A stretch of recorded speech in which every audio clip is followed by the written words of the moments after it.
Only 11 days before his death, he married the love of his life, his childhood sweetheart. Just 25 days earlier, he lifted his second Nations League trophy with Portugal.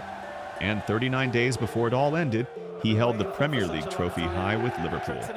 Diogo Jota was living the happiest days of his life, but a single moment was enough to take it all away. Liverpool and Portugal forward Diogo Jota has died in a car accident in Spain. He wasn't just a footballer, he was a father to 3 children. He was a husband, a best friend, a teammate, and a fan favorite. A man deeply loved by those who truly knew him, and those who only knew him through the game. Maybe he left without a chance to say goodbye, but what he left behind, and how he made people feel while he was here, reminds us of something far greater than the game. Don't be sad it's over. Be grateful it happened. This is the story of Diogo Jota, from start to end.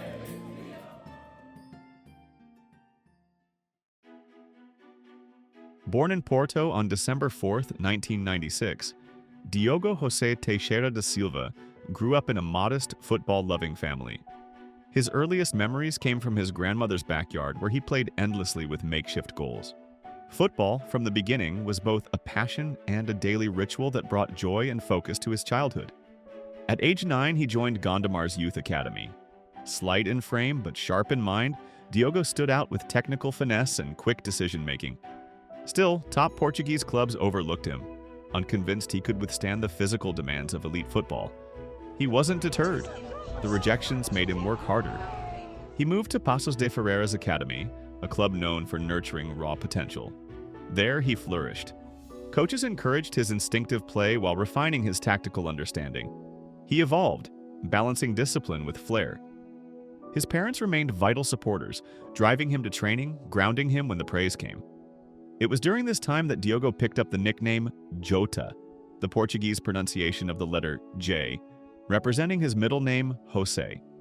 The nickname quickly took hold among coaches and teammates, becoming his identity on the pitch, a simple and fitting symbol of his growing identity. In his teens, he also grew close to Rude Cardoso, a schoolmate who would later become his wife. As football shaped his ambition, love shaped his character. By 17, he earned his debut with Paços de Ferreira's senior team. Within weeks, he scored his first professional goal, but the joy was short-lived. A minor heart condition forced him off the pitch for weeks. The setback was frightening, but temporary. He returned more focused and determined. By season's end, he was the club's youngest ever goalscorer. His rise drew the attention of coach Jorge Simão, who publicly likened him to Cristiano Ronaldo. Jota's name was now being whispered in national circles.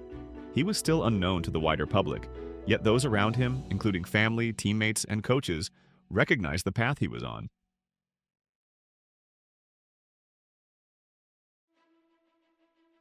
In those early years, Diogo Jota was still building his name.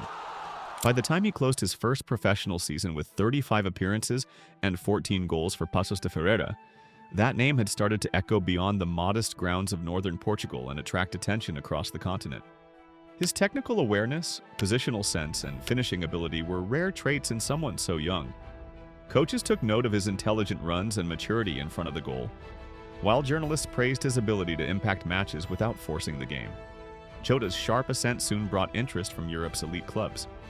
In the summer of 2016, he signed with Atletico Madrid, becoming one of the few Portuguese teenagers to join a top-tier La Liga side at such a young age. The transfer marked a turning point. He had become a player deemed capable of competing in one of the world's most tactically demanding leagues. Although he didn't appear in an official match for Atletico's first team due to the club's depth and cautious rotation policy, the move signaled his rising stock and ambition to grow beyond domestic competition. To accelerate his growth, Jota was loaned to FC Porto. Returning to Portugal offered both comfort and challenge. At Porto, he immediately reintegrated into the domestic rhythm and took on the expectations that came with the blue and white shirt. Under the lights of Estádio do Dragão, he scored his first Champions League goal, further proving he belonged on the continental stage. One game stood out above the rest. A stunning hat trick against Nacional that showcased his decisiveness, spatial awareness, and relentless drive to improve. That season at Porto also connected him with Nuno Espírito Santo, the manager who would later take him to Wolverhampton. Nuno admired his tactical discipline and fearlessness, believing Jota could play a crucial role in elevating teams with his energy, sharp instincts, and relentless work ethic. Back in Pasos, memories of his early days lingered. The boy, once seen as physically inadequate, had matured into a competitor with a deep sense of purpose. Every match was now a moment to be earned and honored. The overlooked prospect had grown into a player European football could no longer ignore.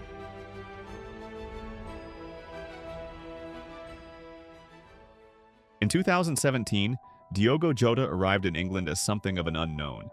He was just 20 years old, joining Wolverhampton Wanderers on loan from Atletico Madrid.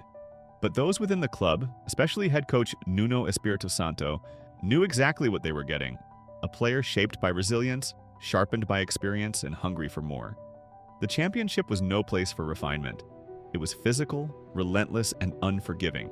Yet Jota thrived. From the opening weeks of the season, he played with clarity and confidence, combining the creativity of a playmaker with the work rate of a forward who understood every blade of grass mattered. He finished the campaign with 17 goals, one of the key architects of Wolves' promotion to the Premier League. Jota contributed directly to 24 goals during his first season, providing not just finishing power but transitional play that suited Nuno's counter-attacking system. He frequently dropped into midfield to support build-up play, recording several key passes and high ball recovery numbers. By the time Wolves made his move permanent in early 2018, the decision was backed by data as much as instinct. He adapted seamlessly to English football, refining his game to operate effectively as both winger and second striker. Club executives described him as someone who could one day become a CEO. He read the game like a strategist, trained like a professional, and spoke with the humility of someone who never forgot his roots.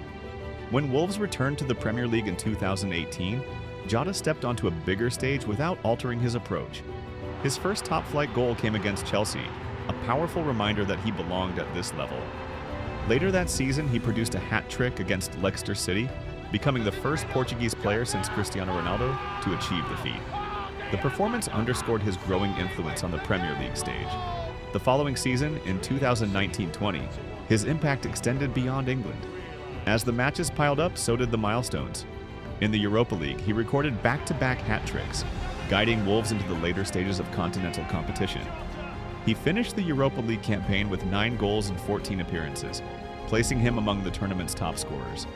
His ability to find space in tight areas and time his runs in transition turned him into the Wolves' most dangerous European weapon. Another vital element of Jota's time at Wolves was his close friendship with teammate Ruben Neves. The two shared a deep camaraderie on and off the pitch, often seen leading by example and anchoring the Portuguese influence within the squad. Their bond provided an emotional backbone to the team, reinforcing the unity that defined Wolves' most successful moments. But perhaps what defined Jota most during his Wolves tenure was consistency. Through every formation shift and tactical adjustment, he delivered. He featured in over 130 matches across all competitions for Wolves, earning Player of the Month honors multiple times and gaining recognition from pundits for his work ethic and tactical intelligence. By the summer of 2020, Liverpool had taken notice. They saw a forward who could run in behind, press with purpose, and score when it mattered. But before that next chapter began, Wolverhampton was where Diogo Jota became a force.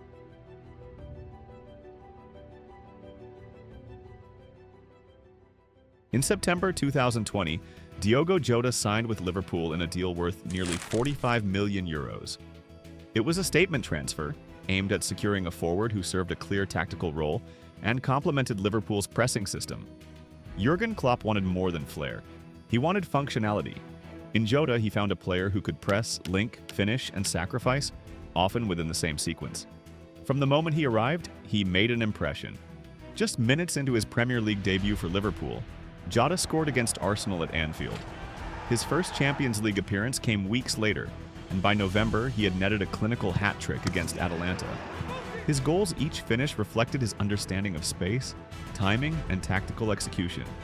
He drifted between lines, exploited spaces, and made smart diagonal runs that unsettled defenders. Klopp once said about Jota, "Exceptional player. Really happy that we signed him. Even for his young age, very mature. So that makes it really enjoyable to work with him. It's not easy to improve us, but Diogo did definitely, and scored important goals. Play is actually a player like made for our style. Pretty intense, technically good, really fast. good in the air, both feet really good. So it's Diogo is a very interesting package. Unlike many signings, Jota didn't arrive to replace anyone. Instead, he expanded the front line. In a squad that already boasted Salah, Mane, and Firmino, Jota became the fourth edge of a rotating triangle. His presence created flexibility. He could start centrally, drift wide, or press from deep. His pressing numbers consistently ranked among the top 5 in the squad, and his expected goals per 90 often exceeded those of his peers. Across his first full season, Jota scored a total of 13 goals, with 9 in the Premier League and 4 in the Champions League, demonstrating his ability to contribute in both domestic and European arenas. In high-pressure matches such as those against Manchester United and Tottenham, he consistently delivered. Over time, his role became even more defined. His consistent club form translated seamlessly to the international stage. Between 2020 and 2025, Jota became a fixture in the Portuguese national team, earning a total of 49 caps and scoring 14 goals. He was a key figure in Portugal's delayed Euro 2020 campaign, held in 2021, and their 2025 UEFA Nations League victory, where he featured in the final against Spain. For both club and country, Jota represented intensity and reliability, adapting to high stakes with calm execution. He began arriving later into the box, anticipating second balls and exploiting lapses in defensive shape. With injuries to Firmino and rotation demands increasing, Jota took on more minutes, leading Liverpool's line through congested fixture lists and crucial cup ties. He lifted both the FA Cup and English Football League Cup in 2022, contributing goals in each competition. In the 2024-25 campaign, he continued to play a vital role for Liverpool, with several of his 6 league goals proving decisive in key moments. Off the pitch, Jota remained a quiet figure. He moved to Merseyside with his wife Ruth and their children, embracing the city's rhythm without fanfare. He lived in a modest home near the training ground, often choosing routine over extravagance. Locals would see him picking up groceries, walking his kids to school, or stopping for coffee in quiet corners of town. On his off days, he indulged his love for gaming, frequently streaming on Twitch where fans tuned in to watch him play FIFA or Counter-Strike. He also managed his esports team, Luna Galaxy, with the same focus he brought to the pitch, treating it as a committed and professionally managed venture. In every aspect of his life, Jota stayed grounded, blending the roles of father, athlete, and gamer with steady balance. At Liverpool, Diogo Jota found a team and a system that matched his abilities. Among a roster of elite players, he earned his place through relentless work rate, tactical intelligence, and an unselfish approach that elevated those around him.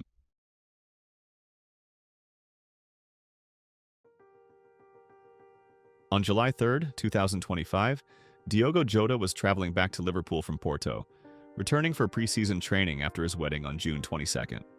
Due to a recent minor lung surgery, doctors had advised him against flying.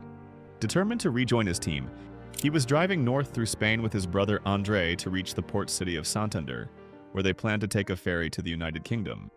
Near the town of Xernedia in the Zamora province, their Lamborghini Huracan suffered a tire blowout while overtaking.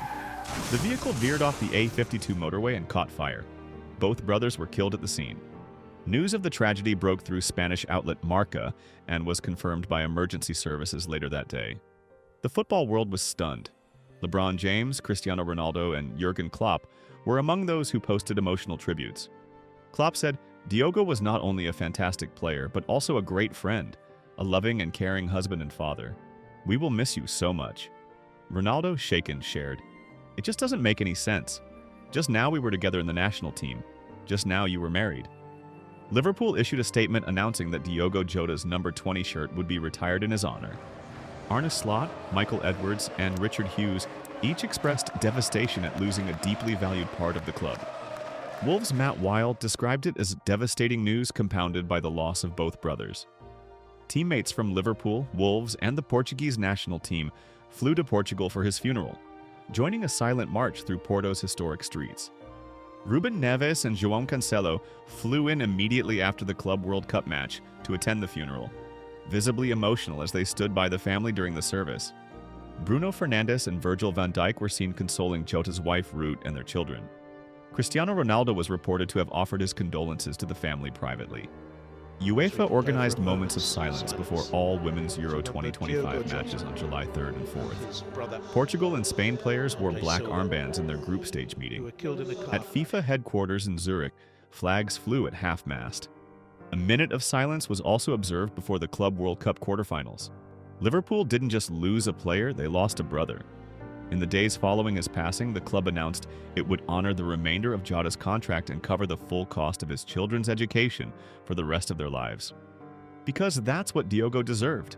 He gave everything to the clubs he served, the teammates he fought for, and the fans who believed in him. He left too soon, but not without leaving something behind. He left behind more than goals or trophies. He left a presence that stays with people long after the final whistle.